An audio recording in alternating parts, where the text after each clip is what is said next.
Karena ketika orang jenuh, dia hanya memikirkan bagaimana perasaanku, egoku.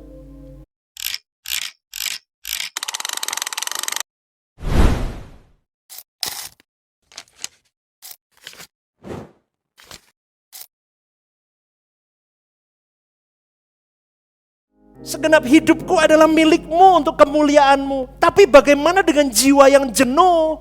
Kita berada di dalam titik-titik jenuh, hati kita bukan buat Tuhan, fokus kita bukan buat Tuhan. Bagaimana kita bisa berkata segenap hidupku milikmu? Gak bisa, saudaraku. Saya percaya di antara kita pasti pernah mengalami yang namanya titik jenuh, saudaraku. Berangsur sampai perasaan kita bosan, males ngikut Tuhan.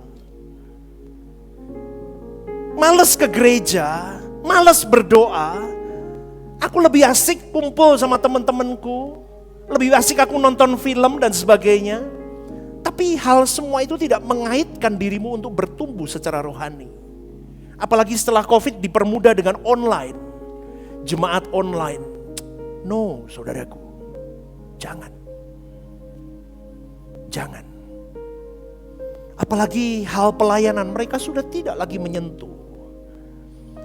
Momen-momen titik jenuh itu bisa dialami semua orang, saudaraku. Semua orang. Saya pun bisa mengalami itu. Tetapi ketika momen di mana jiwamu mulai di titik-titik jenuh itu, saudaraku.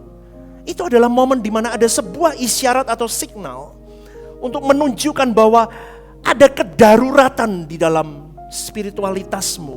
Kau tidak bertumbuh. Tuhan mau berkata, nak, wake up, bangkit, ayo. Ayo kejar, bangkit lagi. Karena keadaan rohanimu ketika tidak bertumbuh, saudaraku, itu akan dipenuhi dengan perasaan bosan. Kamu tidak ada keinginan, ambisi untuk membangun imanmu. Itu tanda di mana kau dan saya sedang berada di luar kawasan Tuhan, saudaraku. Ini tanda kita sedang ditarik oleh kuasa gelap dengan jeratnya. Kita sedang diperebutkan di alam roh supaya engkau dan saya tidak lagi bergairah tentang Tuhan. Apalagi bagaimana menyenangkan hatinya. Bagaimana memanjakan perasaannya. Oh tidak. Karena ketika orang jenuh, dia hanya memikirkan bagaimana perasaanku, egoku. Siapa yang pernah mengalami itu? Jangan usah angkat tangan. Tapi saya yakin Anda pernah mengalami. Betul saudaraku? Betul?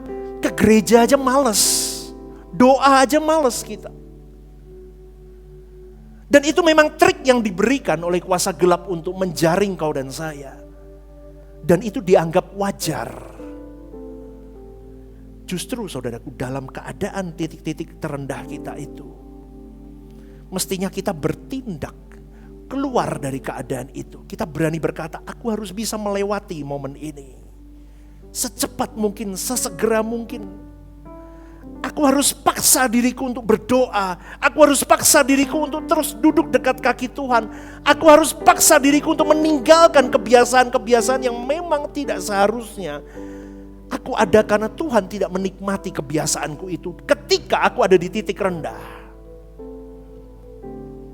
Kalau boleh saya katakan, kita harus memenangkan perebutan jiwa kita dari kuasa gelap.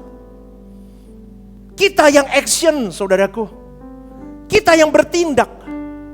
Itu semua tergantung kau dan saya.